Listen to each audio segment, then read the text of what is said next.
You're watching The Sports Objective, the podcast for Pirates.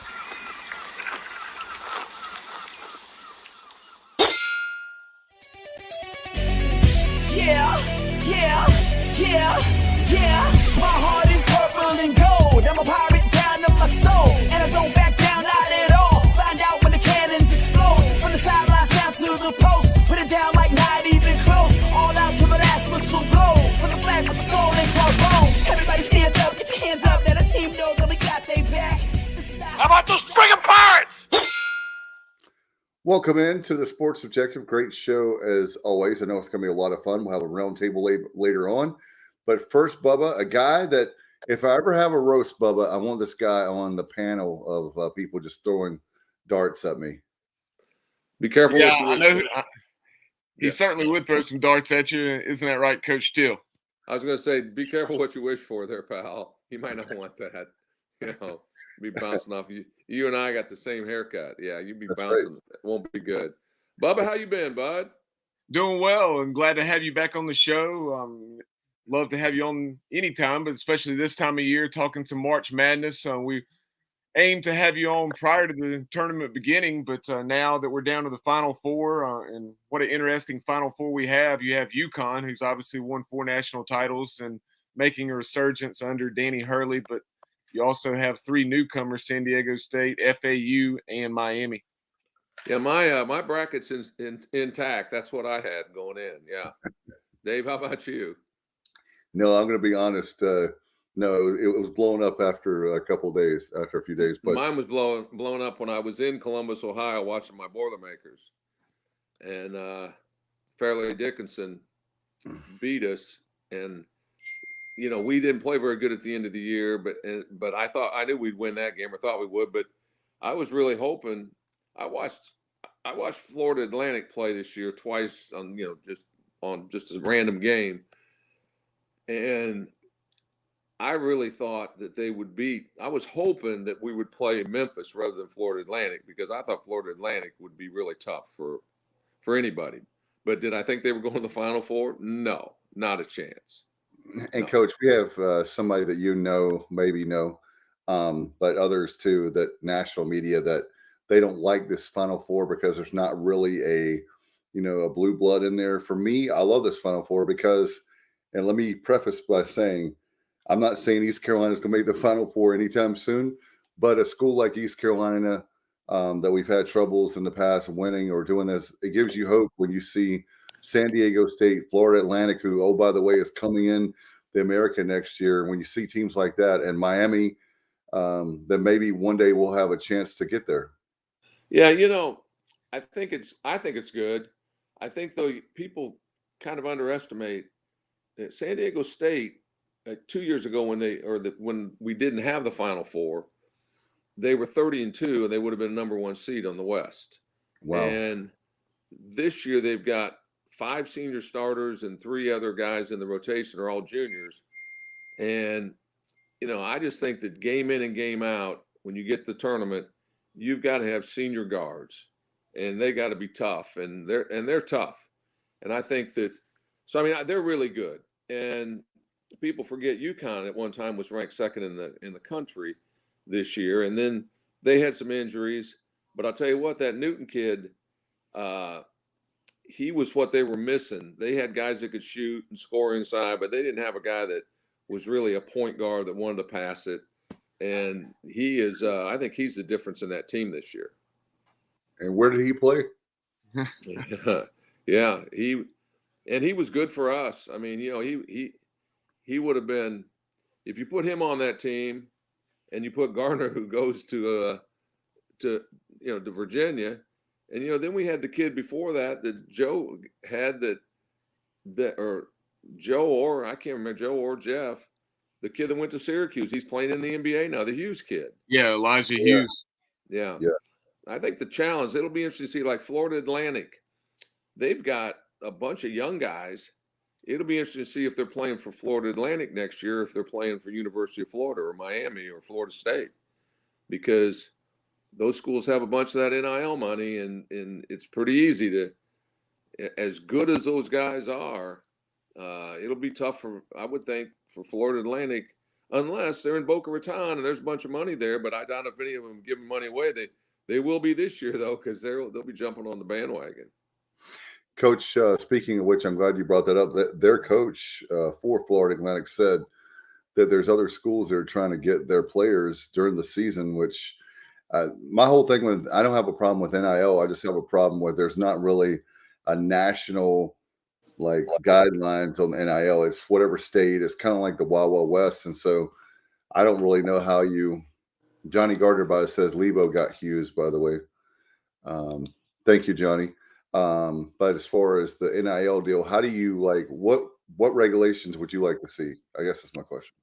Well, first of all, there won't be any regulations, I don't think, because the NCAA didn't have anything to do with this. It was when the Supreme Court voted 9-0 that every student, whether he or she is a musician, a painter, an artist, or an athlete, they can make as much money as they can make. And the Supreme Court, in my few years, they've never ever admitted they made a mistake. And so they're not gonna change that. They're gonna make as much money. It's not supposed to be for recruiting or retention. And that's exactly what it's for. Right. And I don't know, I didn't really have a trouble with the portal because I think kids, if they could do it one time, guys, aren't getting to play. They might want to go somewhere. The coach leaves. But this NIL is a whole different animal. I mean, there are guys making millions and millions of dollars. And, like I said earlier, it's not a guarantee. Texas A&M won 5 football games. Louisville won 4 basketball games. Carolina was in total disarray all year. And all those guys are making, $300,000 to $600,000. So I don't know. I think that the Supreme Court totally underestimated. When I was talking to some of the different coaches, Coach Dooley at Kansas, he said, Bill Self's best friend is a billionaire. He said, it's no longer you need a millionaire, you need a billionaire. The guy at Miami has got like almost every athlete that he's paying. When they got the Pack kid from Kansas State, they paid him $400,000, and it's well documented. Wow. Because he had to pay the other 2 guards, raise them $200,000 to reach the $400,000. So there's $1.2 million in your backcourt. They better be good. Yeah. So they better make the Final Four. Well, and I think that's why Caleb Love's not going to be back at Carolina. He says he went in the portal. He might have got his NIL money taken away. It might be a business decision for him. Who knows? He originally wanted to go to Duke. Duke was his favorite school, and Duke passed on him a few years ago. He goes to Carolina, and everybody was coming back, and everybody thought that Carolina was going to be good this year. They don't even make the tournament, and they better make the tournament next year. Caleb Love actually wanted to go to the NIT. Hubert actually had a vote. The players overwhelmingly voted not to go to the NIT. So I don't know. Maybe it was beneath him to go to the NIT, but as a coach, would you go to the NIT, or you just think there's so much disarray, you just say, forget it and move on? Well, I would go for sure. I would go for sure. And I would do all I could do to fix the disarray because, like Wisconsin this year, they were second in the Big Ten for a long time. Then they lost their last 3 games and they didn't get in. But they've got a bunch of young guys, and the NIT has given them now 3 weeks of more practice. And now they're playing instead of New York, they're playing in Vegas, but they're ahead in the game. And, I think as a player, if you want to play, you get past the fact you didn't get in the NCAA, right, and you go and try to win the NIT. I don't know. I wouldn't even think. And again, I wouldn't put it up to vote, but this, I haven't coached for a long time, and a lot of people say the inmates are running the asylum, and I think that sounds like an inmate decision there. I don't know. Yeah. Well, that's not. I love East Carolina, so let's talk about. Just want to tip my hat to Coach Schwartz. I thought he did a great job this year, and I know we were talking in the green room. Really happy with how the Pirates look like they're moving in the right direction. And we were talking about NIL guys like Ezra Asar. We hope that he, being a freshman, coach did a great job bringing him in. And if you have that nucleus of guys that can stay, and then the recruiting they've got coming in, they might have an outside shot of making the NIT next year. Well, the big kid like you're talking about, and I'm sure he's on a lot of the big schools' radar, which they're not supposed to be able to recruit, but they're recruiting them. But his last game, he has 18 or 19 points and 18 rebounds against Cincinnati. That will certainly get guys' attention. Against Houston. I'm sorry. Yeah, against Houston. Yeah. That's even worse. That's exactly. Worse Number one team in America and do that. No, it was incredible. And he got, he was raw early in the year, I thought, but obviously they coached him up and he got so much better. There's a guy that you could build around, and that's a guy that you got to figure out a way if you can. But he's from Atlanta, and Georgia Tech's got a new guy. Because if he can do that against Houston, he can do that against anybody in the country. Mm-hmm. Dave, you talk about retaining that nucleus, and especially in this day and age with the NIL. You mentioned Ezra Asar. Obviously, Quentin DeBunge did some excellent things and got better as the year went on. Showed the ability to knock down a three and take it strong in the basket. You've already lost Javon Small to the portal. And then Saxby Sunderland, on the other hand, wasn't as big of a surprise, and he landed at Longwood. But coaches, you take a look at this nucleus. We mentioned Asar, DeBunge, Brandon Johnson had an excellent year, nearly averaging fairly close to a double-double. So talk about Johnson and some of those other pieces. Well, and the Felton kid, he dominated some of the games. I mean, I can't believe I left out RJ. Yeah, I thought he had a great year, and he had some games. And I think the biggest thing too that impressed me is that there was no quitting these guys. I mean, early in the year, we're down 20 points to, I don't know, 3 or 4 teams. It seemed like every game we'd be down 20 points, and came back and won the games. And so, as a former coach, one of the things that I look at is, how the bench reacts when they're not playing. And, I just thought our guys, there was a lot of enthusiasm. The guys on the bench were into the games. I didn't see anybody come out of the game and pouting around. I mean, I think that I think they did a great job for the first year. I just and as we talked earlier, the timing on it for him was good because SMU was going through some stuff, and they're always good, and Tulsa's always good, and neither one of those teams were as good as they've been, but that's still they've traditionally been very good, and we had some good wins. We had some good road wins, and we took we played good at Memphis. I think that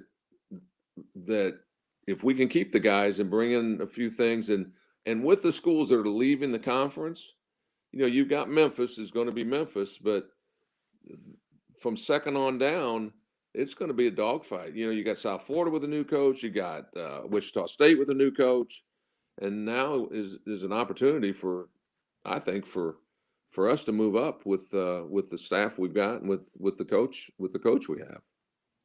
No question. And Coach, I know there's renovations at Minji's.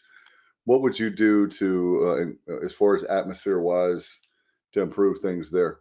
With the Pirates Unite, I want everybody to give money towards that. And you know how much Bubba and I love basketball, so we both are giving towards Pirates Unite. And we've had a lot of great donors and gifts, but we need the percentage of fans that are in the Pirate Club who haven't given. We need to get those numbers up.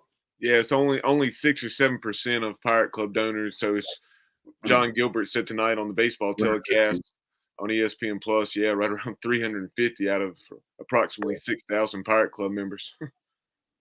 Yeah, I just think that if it was me, it's been a long time since the concession stands were run correctly, and the food. If they could make the concession stands as good as they are in baseball, and as efficient as they are in baseball, I think that would be a big start. I think that in a perfect world, I would hire one or two marketing people, pay them a minimal amount, but say if we average 5,000 fans, you're going to get $100,000 bonus or whatever it is. Because if we get people in there, it'll be contagious. But the idea that we can't get 5,000 people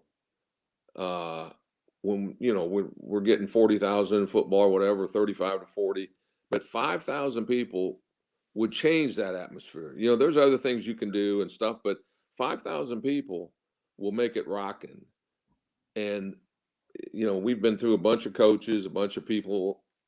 I just think that somebody needs to go door to door and figure out, knowing that I'm going to make a bunch of money if I can get these people to come to the games, because they did the parking this year, which was better than it's ever been. You're in whatever lot, but you can go. It's random parking. You don't have to worry about the tow truck guy waiting for you to shut your door and then dragging your car out because you're in 59 instead of 58. Right. And so that was good. And I thought that people, it was a lot better atmosphere in regard to thank you for coming to the game, which I think that they did a good job there. The concessions are horrendous. I mean, absolutely horrendous. And if they could fix those things and get 5,000 people, so when you bring somebody to the game, when you bring somebody, a recruit to the game, and he sees 5,000-6,000 people in there, and you can't, and it's rocking, and that's how you end up getting better players. And but I just think it starts. The old adage has been, well, if we start winning, then we'll get more people. And that's done that for a long time, and it hasn't worked. I think we got to get more people in there, and I think that'll help us win more games. And Coach, I was thinking that I don't have the connections maybe like you do, but maybe Billy Parker, people like that, give them a percentage of the, like have a Parker's barbecue concession stand, have a Villa Verde or whatever restaurant you put in there, have different types of food. I think that would help because like you said, they have one or two concession stands. They just have a couple concession stands open, and you have to wait in a long line. And I just there's sometimes that I would be giving money, like maybe $20 a game or something like that. But I'm like, forget it. I'm not going to wait in the line. No, it's too much of a battle. And whether it's Parker's or Bojangles or right, you can Bees Barbecue. You can go right down the line, but it just. I think I've eaten some of the pizza or hot dogs that have maybe been there for 6 or 7 years. I don't know. I don't know, but that would be where I would start, and I would let Coach Schwartz, you coach the teams. We'll figure out how to get people in here. That's what I would do. And great, happy for him. And by the way, one thing I would say is to add to that is let's do a better job of marketing our basketball. And when you say marketing basketball, season tickets, let's have promotions or something. And I'm not being critical, but basketball is my sport, and I want to make sure that before I die that we have a competitive basketball program again. And maybe no, it's been 30 years. I was a sophomore college coach when we went to the tournament, and I told people I can't believe it's been 30 years since we went to the big dance.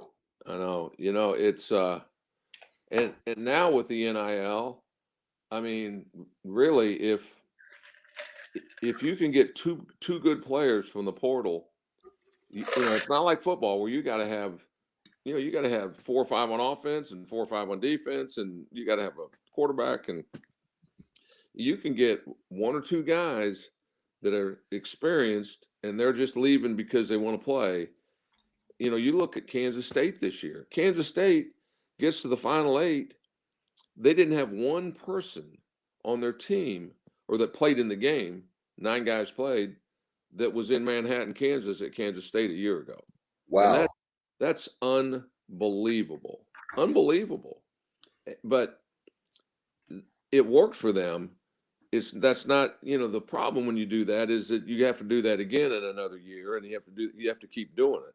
But I, I think our issue is going to be if we do get somebody really good, you gotta, you gotta continue recruiting him day after day after day to keep him here.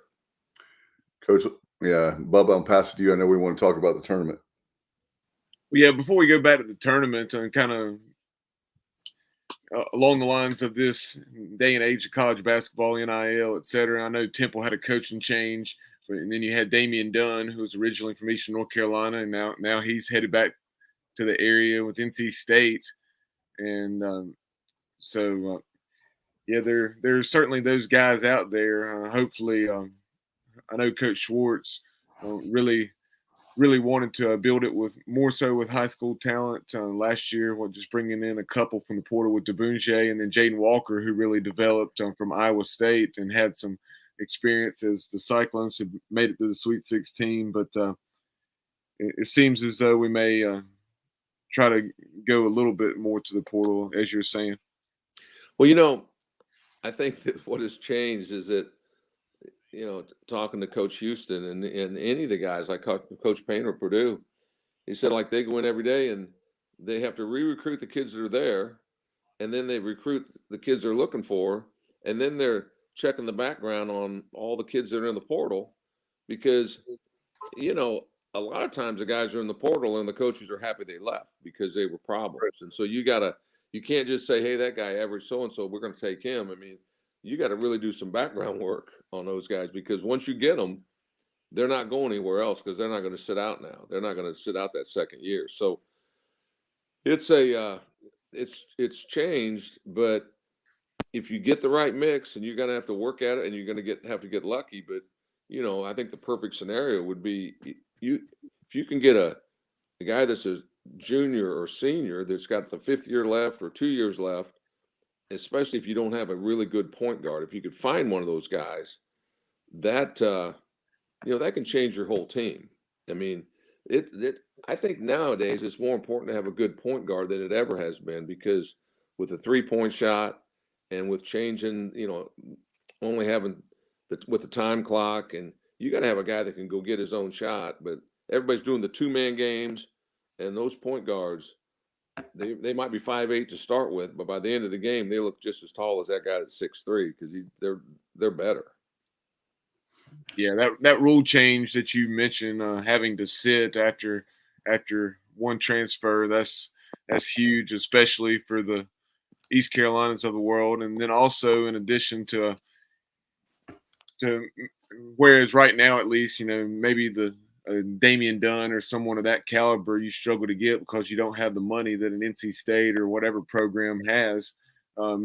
Maybe you can go to a program from the MAC or whatever conference that doesn't have as much money as East Carolina may have to spend on the NIL, or someone in Division II, because I know the College of Charleston, I heard multiple people talking about this, that they had at least a couple from Division II and maybe one from like NAI or something.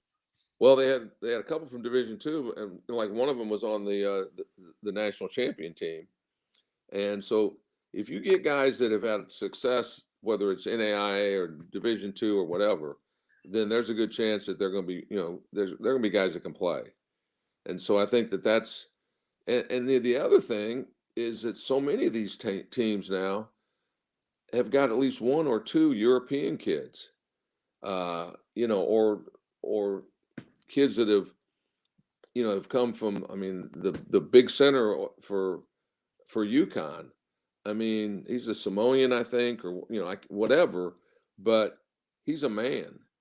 And a lot of those teams, well, for instance, Tennessee has 4 European kids from different countries, and they all played a lot for them.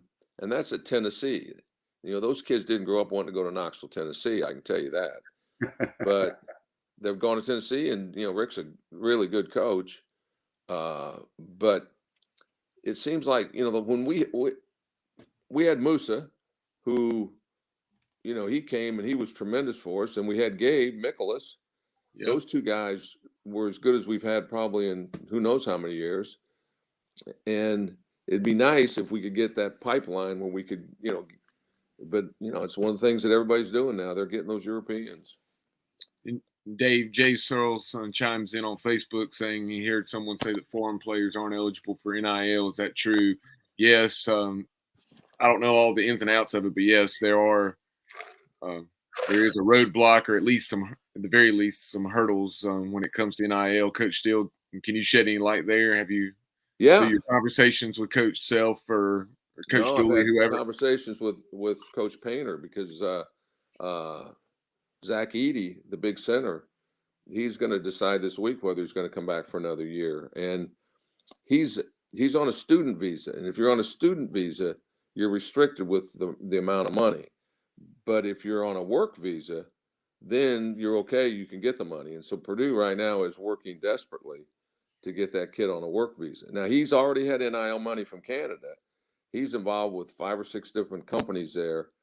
But if he gets the work visa and with the Purdue alums, and he is without question the most recognizable college athlete in the country at 7'4", and he's articulate and good guy, but he's got a chance to make a whole bunch of money if he stays at Purdue. And if he goes to the NBA, he's not going to, he'll make a team, but he's not going to be a starter because none of those guys have a guy in the low post anymore. They've widened the lane, and they've got so many 6'10", 6'11" guys that are bringing the ball up the floor and shooting threes. A guy like Shaquille, I don't know if he would play in the NBA because he'd have to get out there and guard guys. It's changed the game a bunch. You turn a game on or look at a box score, and there'll be some of the teams between the two of them shoot 80 3-point shots tonight. And it's almost like watching the NBA All-Star game, which is not much fun to watch, in my opinion.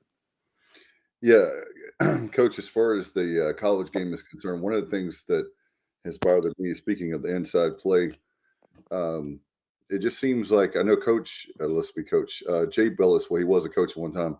He brought the point a few years ago about how the inside game, how they need to clean up their act as far as officiating, and it's just gotten way too rough inside. Do you think that's still true? Is there things that we can do to improve I guess what he was talking about is improve the game, the college game itself? I think the only way you could really improve it is let guys call their own fouls and just get rid of all the officials. That's my humble opinion. Spoken like a true coach, right? Yeah, and I know if Ramey hears that, he would say, "Yeah, that's what Steele said, didn't he?" Because no, they're in basketball. Jim Valvano used to say all the time, it's scheduling for 2 reasons. The biggest one, you bring in teams that aren't very good, you hope, and then the officials are at your place, so that guarantees you're going to shoot at least 15 more free throws, maybe more than that, and that's what happens. I mean, it's the biggest thing. It's the common denominator that's not a common denominator. So, and it's like the law of verticality that's been there for 30 years. You got your hands up and they call it on the defense. Yep. But they still do it every year. They emphasize it and they still do it. So, yeah, no, or go back to 2 officials, because then they've got at least to get rid of 1/3 of the problem. That's my opinion. Sorry. Yeah, Bubba, I'm sorry. I know Bubba was hoping to go into officiating, but well, Bubba might be. That might be. Yeah, right yeah, Dave. I have my heart set on it. Oh no, that's a tough job. I know everybody.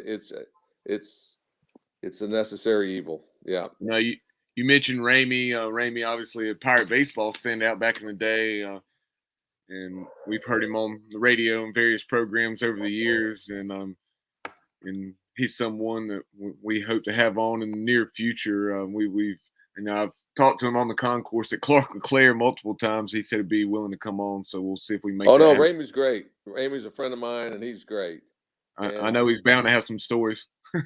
No, and he's I tell him all the time he's the best of the worst. So that's as good as I can do for him. Oh no, sometimes I'll see him doing a game, and then I'll text him and go, "Did you not put a pee in your whistle for this one? Did you eat pee?" Oh yeah, he's a good guy though. Ramey's good. Oh man, yeah. That we're talking about the NIL money. I know Coach Houston even thinks that the NIL money is more important than the no practice facility. That's the Pirates Unite campaign is going very, very well. But one of the things, Coach, I think that's it's amazing to me with the arms race that we have in college sports. We don't really have a choice. We have to keep up with the Joneses, and at the same time, we're going to have to find a way to raise the money for NIL. It's a new animal that we're not used to, right? Yeah, I think the NIL is more important than buying new balls, new uniforms. I mean, it's the when I talk to my friends who are still coaching, they go, we used to go in and talk about tradition. We used to go in and talk about playing time. We used to go in and talk about education. He said, now you can have your AAU guy there. You can have your lawyer there, your agent to be there. And he said, they just go, hey, we know about all that. How much money is he going to make? And like, that's just, it starts with how much money and ends with how much money. The rest of it's irrelevant. And if the NCAA uses the word student athlete, that there should be a class action lawsuit because it's not about the student athlete anymore. And I'll tell you, when UCLA and Southern Cal go to the Big Ten, and those kids are going to be traveling from Southern Cal to Iowa City, Iowa in February. That's a nice road trip during the middle of the school year. And How about vice versa. New Brunswick, New Jersey to Rutgers? Yeah, I mean, in fact, some of the coaches are saying that they think that will hurt their recruiting because other schools will say, if we could throw in Hawaii there, you'd have a perfect scenario because you'll be on the road. Forget having a life. Yeah, but it's all about the money. As a San Diego State coach, he, in his press conference, said basically that he thinks that San Diego State will be the first team taken into the Pac-12 or Pac-10 or hell, the Big Ten's got 14, so I guess you can call them whatever you want. But I mean, he said that our basketball will fit right in, and our football team has been really good, and we've gotten rid of UCLA and we got rid of Southern Cal. San Diego's just sitting there, so that'll happen almost immediately, I think. They just built a new football stadium. I want to say it's what I'll look it up here in a moment, but say 35,000 seats, but super nice. Yeah, San Diego State. Yeah, and they got to get somebody because when you lose Southern Cal and UCLA, that's like losing Michigan and Ohio State in the Big Ten, or Carolina and Duke or whatever. I mean, so, and when you're making 30 million and the other guys are making 70 or 80 million, that's a lot of money to leave on the table. And who gives a damn about whether those guys are traveling or not? Coach, yeah. What about realignment? Do you see any other? Speaking of realignment, with we talked to David Glenn, formerly of the David Glenn Show, about the whole ACC thing. You mentioned North Carolina and Duke. The Big Ten wants North Carolina really bad. I know that a few years ago, North Carolina said, "Hey, we're not going unless we have Duke with us." I mean, probably one of the biggest basketball rivalries in college basketball, if not the biggest. Do you see any more of that happening, where more realignment? Well, first of all, the people that are doing the realigning, they don't care about basketball. They don't care. I mean, the last time when it looked like the Big 12 was going to implode, nobody wanted Kansas, like nobody, and Kansas is Kansas. So, and I think Carolina would bolt in a heartbeat if they could and not give a damn about what happens to Duke. But supposedly, and I don't know the ins and outs of it, but I think all the ACC signed this crazy contract where if they leave, they've got to give up their TV money for a certain amount of years. The grant, right? But every contract that's ever been made has been broken sometime by the lawyers, and so, and if that happens, then I think that I could see Clemson and Florida State going to the SEC. I could see Carolina and Virginia going. I could see Duke being stuck, like Kansas was stuck. So, but at the end of the day, if there's only 3 or 4 conferences, then that really puts everybody else almost like 1 AA and 2A. I mean, and I don't know, I don't know how you stop that because the money's so big. It would be too bad, I think, but I can see it getting worse. Yeah, guys, a moment ago talking about that new football stadium, Snapdragon Stadium at San Diego State, $310 million. There it is, opened in the summer of 2022. And is that on campus? Is that on campus? I'll look to see for sure. But when it looks at that picture, it looks like it may not be, but I will. I'll look. I can't imagine it not being pretty close to campus. Yeah, I would imagine it's close. I'll look and see if it's on campus or how close it is. Well, our football facilities, I think are comparable to, except the ones would have 100,000 people, but they're in the same battle that, if you get really good players, you got to work to keep them. It's kind of the haves and have-nots, unfortunately. No question, Coach. Let's talk about the Final Four. We were talking earlier there. With this Final Four, some people, I'm curious about the ratings, but I'm very happy with the way that we have the San Diego State. You have, I saw an article where I think he's a great coach. Danny Hurley was talking about giving up on quitting basketball, which was crazy and athletic. You have Miami making it for, I think Larinagas, a heck of a coach. Yep. George Mason several years ago to the Final Four. Here he is again, bringing Miami, and when you have San Diego State, you have 4 teams, 3 of which have never been to the Final Four, and I like it. I like it a lot. I think that when the Blue Bloods, does that get eyeballs? Of course, but at the same time, that's why they call it March Madness. And if you're a real basketball fan, this is really cool to see, in my opinion. No, I think so too. And even though one of my Boilermakers, but nobody that was a number 1 seed made it to the Final 8, and that's never happened. I mean, no, I agree with you. I think it's great. I know that one of the guards for Miami, he was at Kansas State last year, and so when he left, Purdue desperately was looking for a guard, but when it got over 400,000, they had to back away. And Miami's got 3 guys that are in that 400,000 that are all guards, and they're good.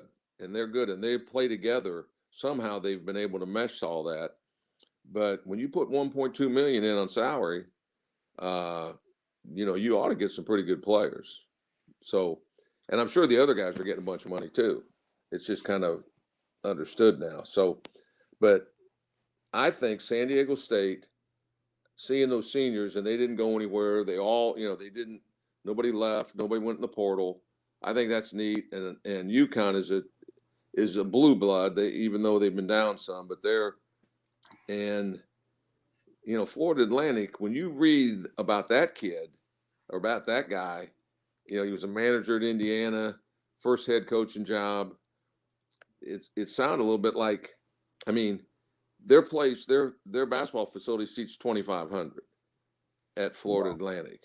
And when he got there, the first year when they recruited, they never took anybody to the gym or the weight room or the locker room. They said it was all under construction. And so the first group of guys went, they never saw any of that. This guy signed his contract, the coach, and never saw the basketball facility. Wow. And from where they started, it's an incredible story. There'll be a movie about these guys. It's like yeah, and they've won 35 games. They lost 3 games this year. They lost to UAB in a close game on the road. They lost to Mississippi, the first game of the year at Mississippi, and they got cheated by the officials. And they've lost 1 other game on the road, but they've won 35 games. Yeah, wow. And so. No, I think it's going to really be interesting. I think it's going to be. I think they'll both be really good games. I think it'll be fun. And I do want to keep our focus on the Final Four, but since you brought up FAU's arena, you know, over the last several years, and it's something you hear time and again from Pirate fans, and Minji's certainly has its warts. I mean, it was renovated back nearly 30 years ago, and reopened there in the January of 1995. And I mean, the seats in the upper arena, you know, I'm 6'3", and I do have to kind of turn sideways, but you know, it's not the most spacious as far as larger humans, but at the same time, I don't want to hear how Minji's is preventing us from you know, being a good basketball program, because we can certainly, in my opinion, get it done in that arena. Wouldn't you say, Coach? Oh yeah, I think so. I think that I don't think it's the arena so much as the things that you can control in the arena. That's Right. I think they can make the atmosphere so much better and would help us win games. But you know, it's kind of like, you know, you and I probably have a little trouble when we fly American fit in those seats. I don't know who put those seat belts together. You know, I try not to say I need an extension here, but you know, she's yelling at me to hook up, and I'm like, you know, good luck. Yeah. Sometimes, you know, you have to do the best you can. When you have the middle seat between two other big guys, and you're kind of like, Yeah. oh my God, that's the only thing I hate about flying, is that you have that middle seat, and you understand those other two dudes are like you, like we're not small guys, but at the same time, like, why can't I have the aisle seat? Dave, come off some of that money you got and get an aisle seat. Okay. You know, And yeah, just get an something aisle else. While we're on the topic of the atmosphere in Minji's, something I found interesting this year, you know, for as long as I can remember, since I was going to games when you were coaching, Coach Steele, and when the team ran out, they ran out to the fight song. This year, it's like we're trying to make it more like a football game. The team ran out to Purple Haze, and then, you know, in the pregame with the pep band prior to the team running out to Purple Haze, you had it was very similar to a football game day with what the band did. I don't know. It was okay. I don't know. I thought we were trying a little too hard there. Bubba, you know, you're young. I take 2 grandkids and Drew to the game. I wouldn't know if the Beatles were playing. I'm just trying to get everybody to sit where they're supposed to sit, get them the damn hot dogs that are hard as a rock, and get them a drink. Yeah, I don't know. I can't help you there, pal. Gotcha. No, I can't help you there. Yeah, but you're right about the and one of the things, to be fair to, I know John Gilbert talked about the whole lighting situation, where apparently, Coach, the and it's not their fault, but apparently our lighting system goes all the way back to Windows 95. So that tells you. So what happened is, when they used to like lower the lights, which I think is really cool, they couldn't do it anymore because it was malfunctioning. So they found a dude that had It was like Ohio. Yeah, they found a guy that had the lighting system, and he had like an old computer with Windows 95. They had to buy that computer, help him, and he helped them. Like, it's just been a huge mess. So I know that that's going to cost $1 million just for that to fix. But I want to give kudos to John Gilbert and Ryan Robinson for getting that fixed. I think the other thing, the purple and gold lighting with the new LED lighting. Yeah, I really like that a lot. And then they also are getting Bubba and I love those like the bleacher seats, but they're making those one side where they have Coach Steele and all the big donors on that one side. People that love basketball, right, Bubba? And they have like that one side now, and I think that's going to be a great atmosphere, because when the students are away and they have those cheap tickets, so they've done a great job of doing that. And the lower bowl field, it really, I remember, Bubba, was that 2 or 3 years ago when Charlotte, you, me, we were down there, your dad, but we were down there in the bleachers, and it was really loud, and we ended up beating Charlotte that night. It was around Christmas time a few years ago.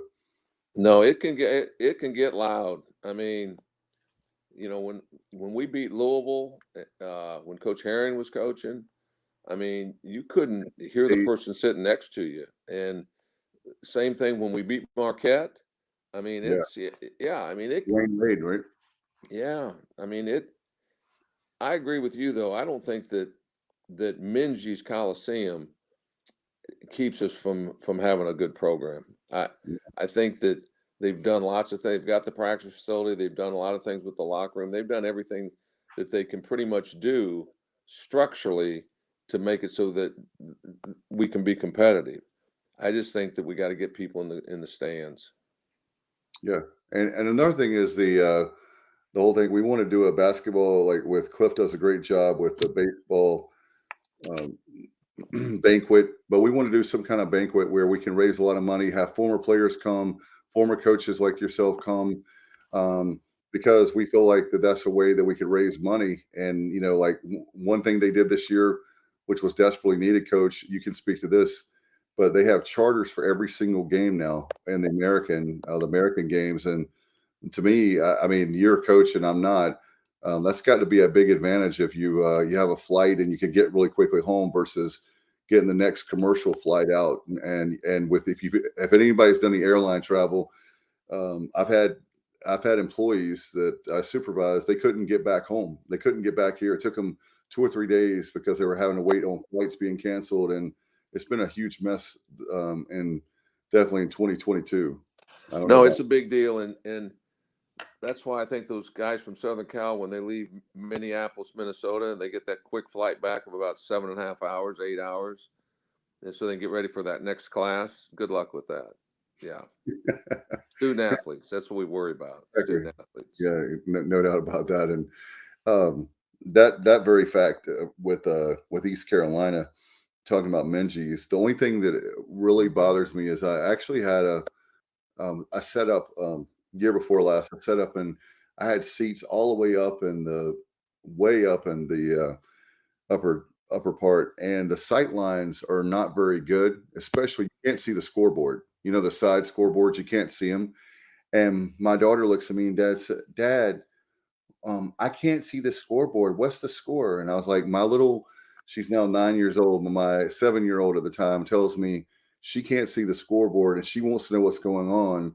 And I was like, wow, you know, and here I am looking up and I was like, you're right, baby. I was watching the game, and it's just one of those things where I know they say we have the ceiling's lower and we can't have that. It would block some vision, I guess, of the ball game, but having an overhead scoreboard is something that I know they've talked about for years. We can't have WWE Raw events or different things because of the lighting. There's all kinds of issues, but that's one thing. The sight lines for me has been a challenge. Where my seats are, the end zone, I can see pretty well. I don't have a problem, but year before last, I couldn't see.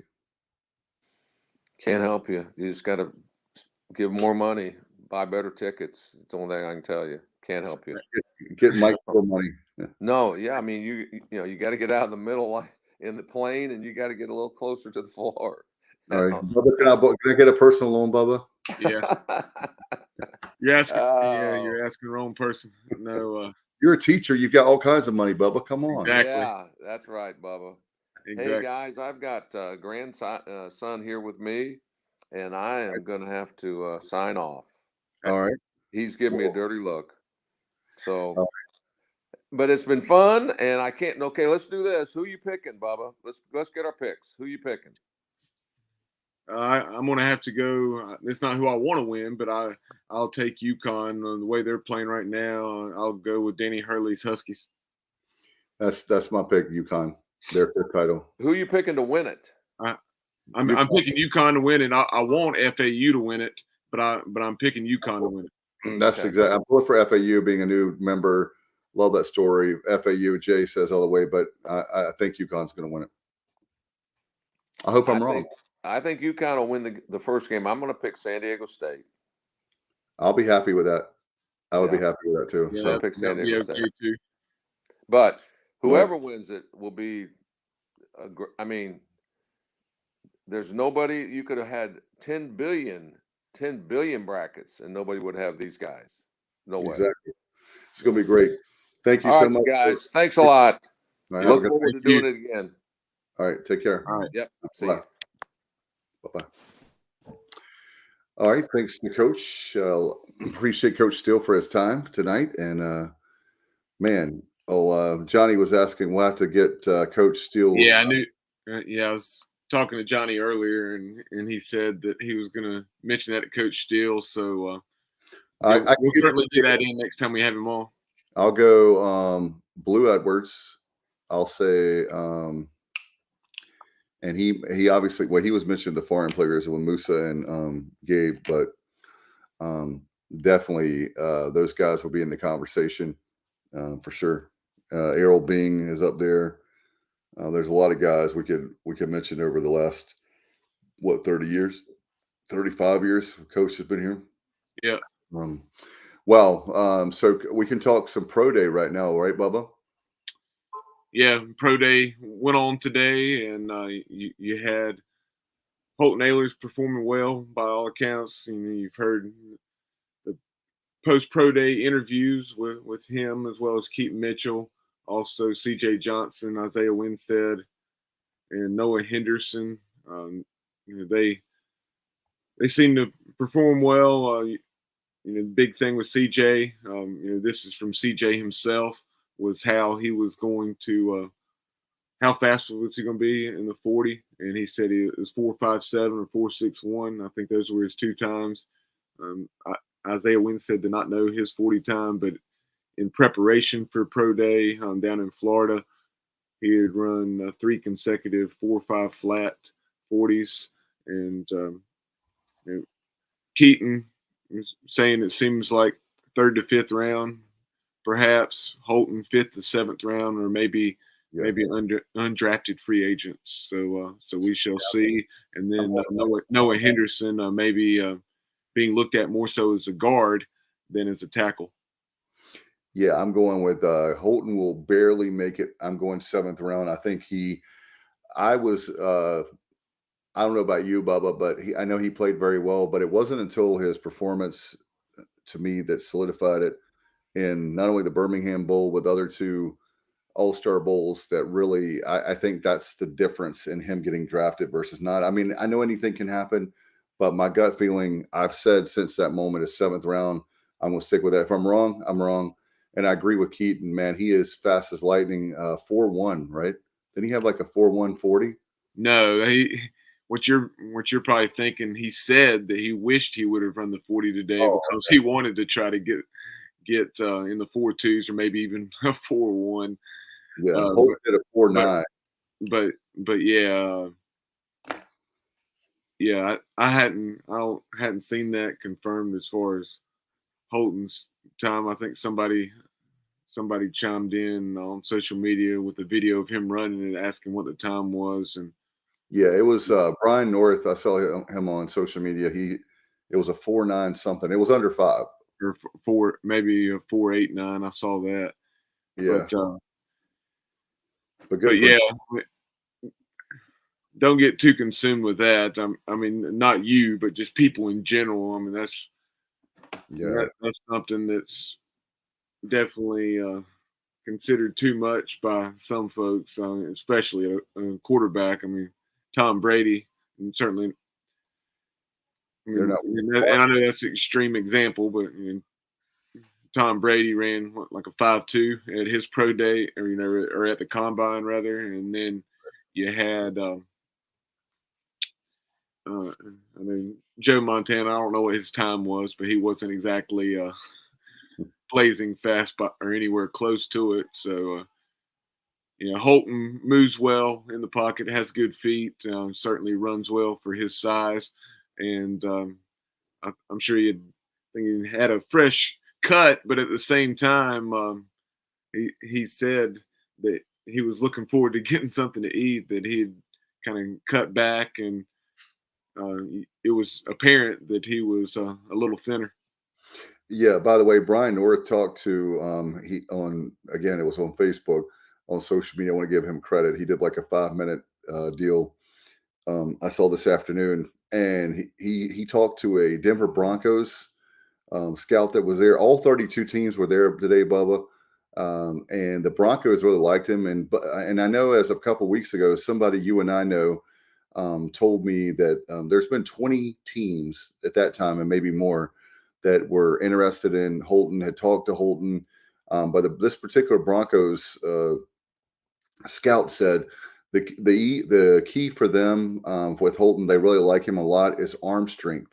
So you're a former quarterback. Talk to me about arm strength and how big a factor will that be, do you think, when him drafted or not? One of the things Holton really emphasized is his training with quarterback country, and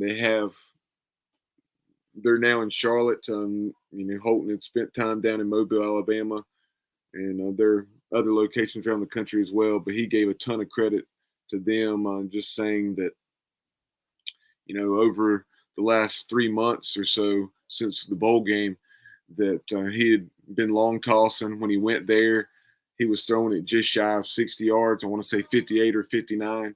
And then now 3 months later, he's throwing the football 71 yards. So, wow. So that goes to show you, and that was something that you hear about long tossing all the time in baseball, and that was something I did to strengthen my arm in addition to the weight room, is long tossing, both standing and in a kneeling position, and working on strengthening your arm without utilizing your legs.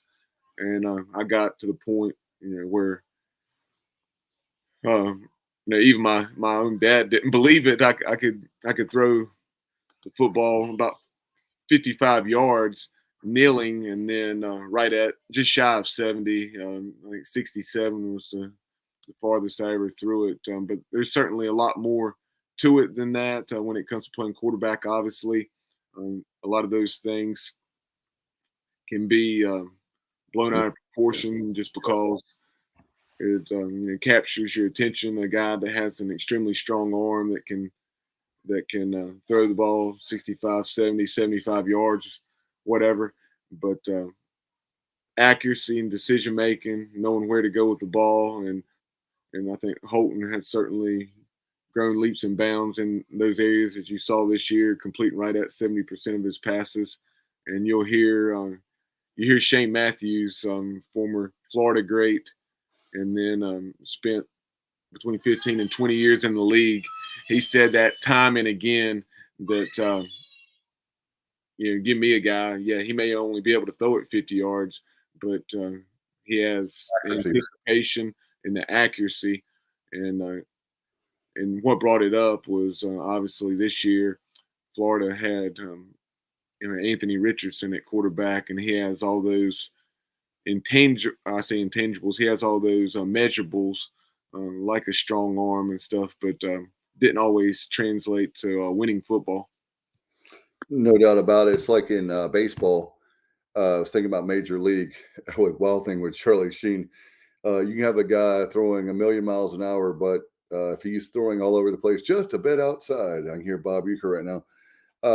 If he has no control, then it doesn't matter if he can throw 95 or 100, right? So same thing with quarterback. If he's throwing a whole bunch of interceptions, or sometimes too, Bubba, wouldn't you agree that sometimes a guy, I can think off the top of my head for Washington, I know Daniel Snyder had wanted Jeff George. You can get like a guy that has a rifle of an arm, and sometimes they can be overconfident, and they can be committing a lot of turnovers, a lot of interceptions, because they think because they have a strong arm that they can throw like that needle right there, and 2 or 3 guys are right there to pick it off. Yeah, there's no exact science, just like with recruiting when it comes to drafting these guys. You've seen first round bust, and then you've seen a guy like, and I know he didn't have a ton of great years in terms of being a starter, but Jeff Blake went very late to the New York Jets, and then he ended up with the Cincinnati Bengals and became a Pro Bowler in that 1995 season, and went on to play probably 15 years or so, very lengthy careers, largely as a backup. after that excellent run in '95. But yeah, you never know. And then obviously, look at what Tom Brady did. Oh yeah, 6-rounder. I mean, no question about it. It's going to be interesting to see. But anyway, Bubba, I know that our Diamond Bucks lost 9-3. Okay. Yeah. And going back to this very quickly, JR is talking about Snapdragon Stadium, and it is off campus like I thought it probably was. And he said it's in the same location where wow. Jack Murphy. So according to my research, Jack Murphy, or as it was later on, I'm trying to remember I want to say it's like San Diego Credit Union or something stadium, but nonetheless, it was approximately 2.5, 3 miles from campus. Okay. Well, there you go. There you have it. Our Diamond Bucks lose tonight 9-3 to UNCW. So Pirates lose that, unfortunately. We got a big series against Houston on the road, so hopefully we can get that sweet, Bubba, but disappointed to lose to the Seahawks tonight. Yeah. It's been puzzling, our struggles in the midweek, but you got to look at the entire picture. And I guess what now we're not 19-6, so hopefully we can go out to Houston and start league play on the right foot and maybe even get a sweep. That will be nice. No question about it. So good luck to the Pirates here. I want to remind everybody about season tickets for football spring game coming up on the 8th, a week from Saturday, Bubba. And priority deadline, is that coming up on Monday for season tickets? Yeah, I believe. A week from yesterday, April 3rd. Last I heard, and this was at least about a week or week and a half ago, we were between 6,000 and 6,500 season tickets sold. And obviously, season tickets are sold up until right there at the first game. This is just a priority deadline to get the best seats that you can possibly get in accordance with your Pirate Club priority points and so forth. But if you miss the priority deadline, please still order season tickets. And most folks do understand that, but just making sure that's clear for any new potential season ticket buyers out there that this is not the deadline to purchase season tickets. This is just a priority deadline. Season tickets will be sold all the way up through the month of August. No doubt. Again, get your tickets at 1-800-ECU, ECUPirates.com. And the number of tickets are being sold at a quicker pace. Now it's starting to pick up, but let's make it 18, 20,000 would be great. Again, ECUPirates.com, 1-800-DIAL-ECU. And want to give a shout out, if we can, to Next Level Training Center. I want to say hello to them, to Trent Gainell Britt. They sponsor our extra innings show. We'll have that. Speaking of the Pirates, for baseball, we'll have that probably Sunday night, wrapping up everything, and we'll take a look at that. We appreciate them. And also PGXGloves.com. They're also part of our show at the PGXGloves.com Player of the Week, and also our Pitcher of the Week. You can go to go to PGXGloves.com, and you can enter the promo code ECU for 25% off whatever you buy there. The custom batting gloves, they have baseball gloves, football gloves, swag apparel, and so much more. And I want to give a shout out again to Next Level Training Center, nextleveltc.com. You can give them a call at 252-756-NEXT. So thanks to them for supporting the show, both of them for the last few years. It means a lot for Kaz and for Trent and Gainell Brett. Thank you so much for that. All right, Bubba, I know that we want to get out of here. Do you have anything before we go? Next week on Absolute Empowerment, we'll have Leonard Henry, obviously one of the best running backs to ever wear the purple and gold, and he will be joining Coach Connors, talking a variety of things. So you don't want to miss that. Leonard Henry next Monday night, 7:00. All right, sounds good. Appreciate Coach Connors for his commitment to us as well. He's been doing a lot of great shows, and I look forward to that every week. All right, appreciate Coach Steele very much for coming on tonight. Thank you, Bubba, for all your hard work, and don't forget to subscribe to our YouTube channel. You can like us on Facebook. We're all over all the social media. like Twitter and Instagram and TikTok as well. All right. Good night, everybody. And as always, go Pirates. I'm a pirate down to my soul, and I don't back down, not at all. Find out when the cannons explode, from the sidelines down to the post. Put it down like not even close, all out to the last whistle blow. From the flag with the soul and crossbones. Everybody stand up, get your hands up, let a team know that we got they back. This is our house, this is our town, our time, every 1-9, copy that. Everybody in the stands go bananas, scream loud, baby, don't hold back. Every foot, every yard, every first down, every touchdown with the cannons blast. Get it on, get it all, get the wave going.